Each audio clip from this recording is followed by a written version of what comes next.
Hello friends, welcome to Export Import Learning channel. And today in this session, we will understand what is third party logistic. So, third party logistic होता क्या है?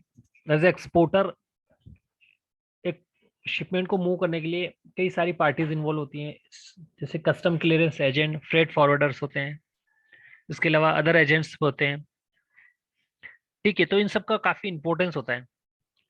तो जब भी कोई exporter cargo को dispatch करता है अपनी फैक्ट्री से, उसके पास कई सारी एक्टिविटीज होती है जिसके कारण वो थोड़ा सा अपने एक्चुअल प्रोडक्ट पर फोकस नहीं कर पाता है। उसको कई सारी चीज़ों और एक्टिविटी में इन्वॉल्व होना पड़ता है।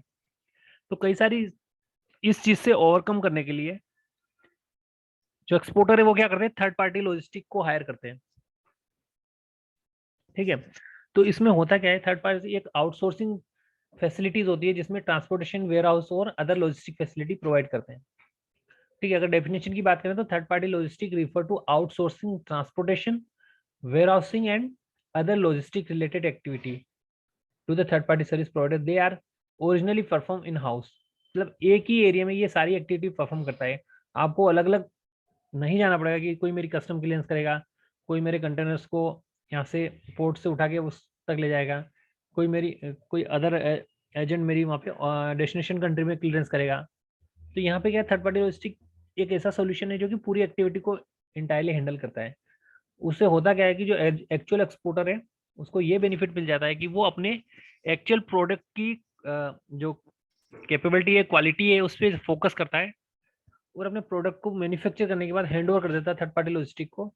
थर्ड पार्टी लॉजिस्टिक की रिस्पॉन्सिबिलिटी रहती है कि इस शिपमेंट को फाइनल डेस्टिनेशन तक पहुंचाए। सो ये तो होगी बात की what is the third party logistic, but what are the responsibility, की responsibility of the third party logistic, we will understand now. So in this case, जैसे मैन्युफैक्चरिंग की बात आती है, हमने मैन्युफैक्चरिंग कर लिया, ठीक है, हमारा कार्गो रेडी है, अब हमने हैंड ओवर कर दिया थर्ड पार्टी को, तो थर्ड पार्टी की रिस्पॉन्सिबिलिटी क्या होगी? पैकिंग। फर्स्ट ही pack the goods, okay, accordingly to the customer requirement. वो सारा उनको पहले से ही इंस्ट्रक्शन दिया जाता है कि इस कंट्री के लिए हमारे बायर की रिक्वायरमेंट पैकिंग की ये है, we need to pack in this way because the cargo will transfer from our country to other country and by sea. So in this case, the moisture and other things will not affect the cargo. This is very important things. Cargo damage ना हो, spoil ना हो रास्ते में, इसलिए इसकी packing strong होनी चाहिए। तो ये पार्ट भी थर्ड पार्टी लॉजिस्टिक का ही आता है। तो थर्ड पार्टी लॉजिस्टिक क्या करेगी? पैकिंग करेगी, देन डॉक्यूमेंटेशन करेगी। ठीक है, तो डॉक्यूमेंटेशन की एक्टिविटी भी थर्ड पार्टी को ले लिए, तो उसको कमर्शियल इनवॉइस पैकिंग लिस्ट बनाएगी एज पर कार्गो और कस्टम क्लियरेंस करवाएगी। उसके बाद ट्रैकिंग, ट्रैकिंग करेगी भाई कि कार्गो कहाँ से कहाँ पहुंचा है, आज अभी कार्गो कहाँ है, जो कि हमारे कस्टमर को भी टाइमलाइन देनी होती है कि भाई हम आपका कार्गो इतनी डेट तक हम पहुंचा देंगे। तो हम ऑनलाइन ट्रैक करके उसको इंटीमेट करेंगे कि भाई currently cargo status is this and tomorrow the cargo will be board on the ship and on 15 days later it will reach at the destination. So all the things we confirm and inform to our customer is a part of third party logistic.